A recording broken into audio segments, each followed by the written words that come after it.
जी भी हमारे साथ जुड़े हुए हैं, वरिष्ठ चिकित्सक हैं। रजनीश जी, जैसा बता रही हैं सुरुचि जी कि कोरोना और निपाह दोनों में बहुत समानताएं हैं। ऐसे में अगर कोरोना किसी को हुआ है या निपाह किसी को हुआ है, इनमें कैसे फर्क किया जाए, इलाज कैसे किया जाए, और क्या दोनों का इलाज सेम है या दोनों का इलाज अलग अलग है?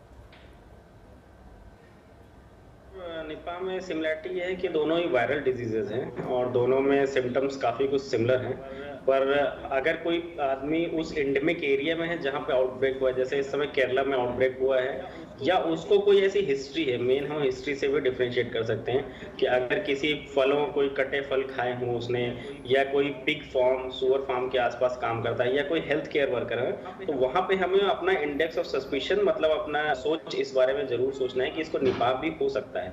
तो उसके अलग टेस्ट हैं, जैसे कि पीसीआर बेस्ड टेस्ट या एलिजा बेस्ड टेस्ट। इन दोनों टेस्ट से हम निपाह वायरस को पता कर सकते हैं। ट्रीटमेंट कुछ खास अभी निपाह का हमारे अनफॉर्चुनेटली अवेलेबल नहीं है, तो जो ट्रीटमेंट है वो सिम्टोमेटिक है, लक्षणों के आधार पर ही इलाज किया जाता है। ट्रीटमेंट और वैक्सीन एट प्रेजेंट उपलब्ध नहीं है।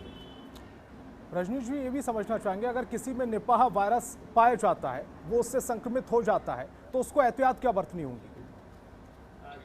जो लोग संक्रमित हैं उनको अगर कोई सिम्टम आने शुरू हुए हैं तो उनको इमीडिएटली अपने डॉक्टर से कंसल्ट करना चाहिए और अपने आप को आइसोलेट करना चाहिए। जो लोग ऐसे पेशेंट की केयर में हैं उनको खास तौर से प्रिकॉशन लेनी चाहिए, क्योंकि जो निपाह की केस फैटेलिटी रेट है, मतलब जो मोर्टेलिटी है, वो बहुत हाई है। 40 to 75% of the patient survive नहीं करते निपाह वायरस के बाद। तो अगर ऐसे लोग जो निपाह पॉजिटिव पेशेंट के संपर्क में हैं, उनको स्पेशली ज़्यादा प्रिकॉशन लेने चाहिए, जैसे कि रेगुलर हैंड वॉशिंग करें, मास्क का इस्तेमाल करें, जितना हो सके सोशल डिस्टेंसिंग बना के रखें, पर्सनल प्रोटेक्टिव इक्विपमेंट का यूज करें, और पेशेंट को जल्दी से जल्दी अपने डॉक्टर से कंसल्ट करना चाहिए, स्पेशली अगर वो एंडेमिक एरिया में है, उसको ऐसी कोई हिस्ट्री है, किसी बैट के कांटेक्ट में आया है, या कोई कटे फल खाने के बाद उसको हुआ है, या वो पिग फार्म में काम करता है, या वो हेल्थ केयर वर्कर है जहाँ पे निपाह के केसेस हैं, तो उनको एट द अर्लीस्ट डॉक्टर से कंसल्ट करना चाहिए। बिल्कुल। और रजनीश जी, जैसा देखा जाता है आमतौर पर ग्रामीण और क्षेत्र में क्लिनिकल मैनिफेस्टेशन,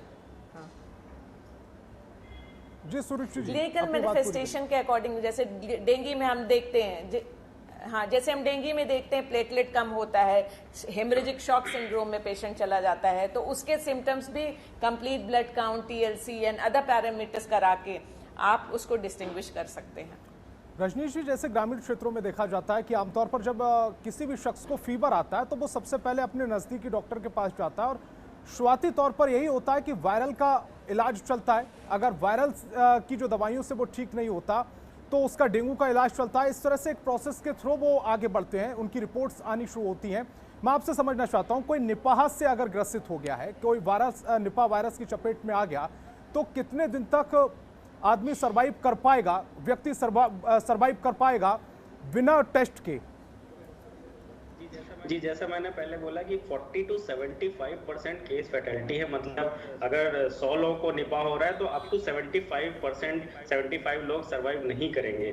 तो इसकी जो मोर्टेलिटी है वो बहुत हाई है। कितने दिन तक सर्वाइव करेगा इस पर डिपेंड करता है कि उसको ट्रीटमेंट किस प्रकार का मिलता है या आदमी की बॉडी स्ट्रक्चर कैसा है। बट डेफिनेटली ये डिजीज ज़्यादा डेंजरस है कंपेयर टू अदर डिजीजेस, और इसकी केस फैटेलिटी हाई है। तो अगर ऐसे पेशेंट जो उस एरिया में हैं या जो प्री डिस्पोज्ड हैं, तो उनको प्रॉपर कंसल्टेशन, और जैसे मैडम ने बताया कि इसके टेस्ट हमारे पास उपलब्ध हैं। तो ये जितनी भी डिजीज है इनके सिम्टम्स अनफॉर्चुनेटली सिमिलर है, जैसे नॉर्मल फ्लू है या डेंगू है या आपका कोरोना है या निपाह है। इनके जो लक्षण आप देखेंगे तो लक्षण पे डिफरेंशिएट करना हमेशा पॉसिबल नहीं है। जो डिफरेंशिएशन है वो मेनली हिस्ट्री बेस्ड है, वो पेशेंट का जो हिस्ट्री है, बैकग्राउंड क्या है, वो कहाँ गया था, किस तरह की हिस्ट्री, और मेनली टेस्ट बेस्ड है। तो अगर हमारे सस्पिशन है तो हमें वो सारे टेस्ट कराने चाहिए और उसके आधार पर आगे ट्रीटमेंट करना चाहिए। बिल्कुल। रजनीश जी, आपसे समझना चाह रहे हैं कि जो मांस का सेवन करते हैं, जो मांस खाने के शौकीन होते हैं, क्या उनको ऐसे वक्त में थोड़ी सी एहतियात बरतनी चाहिए जो इस समय वक्त चल रहा है? ट्रांसमिशन है वो 3 तरह से हो रहा है। या तो हम जो जानवर इन्फेक्टेड है उनके डायरेक्ट कांटेक्ट में है, या उनके ब्लड, यूरिन, फीसेस, जैसे पिग्स या बैट्स। तो जो अगर मांस खा रहे हैं तो जो खाने वाला है वो तो डायरेक्ट कांटेक्ट में यूजुअली नहीं आता है, बुचर्स आ सकते हैं, पर खाने वाला डायरेक्ट कांटेक्ट में। तो अगर आप पिग का सेवन करते हैं तो कोशिश करिए कि पका हुआ पिग ही के कांटेक्ट में आए, उसके यूरिन, फीसेस और बॉडी फ्लूइड जैसे सलाइवा इसके कांटेक्ट में आने से बचे। दूसरा बचाव का तरीका ये है कि जो कटे हुए पेड़ से गिरे हुए फल हैं, जो कटे हुए हैं, उनको नहीं खाना है। बिना कटे हुए फल जो जिसको गिरा दिया उनको खाने से अवॉइड करें। बिना कटे हुए फलों को अच्छे से धुल के खाएं। और तीसरा, अगर कोई पेशेंट में लक्षण आ रहे हैं तो उससे प्रॉपर प्रिकॉशन के साथ ही इंटरेक्ट करें with mask, sanitizers and social distancing. तो ये 3 मेन मेथड हैं इससे बचने के। रजनीश जी, कोई आखिरी सलाह निपाह को लेकर अगर आप दर्शकों को बताना चाहें? जी, सलाह तो यही है कि जो मेजर्स हमारे कोविड में कारगर हैं वही हमारे निपाह में भी कारगर हैं। तो इन चीजों को हमें भूलना नहीं है। मास्क पहनना, सैनिटाइजर का यूज करना, सोशल डिस्टेंसिंग यूज करना, यही चीजें हमें निपाह से भी बचा सकती है और कोविड से भी बचा सकती है, थर्ड वेव से बचा सकती है। तो ये हम अपने सारे प्रिकॉशंस कंटिन्यू रखें। इसके अलावा स्टीम लेते रहें?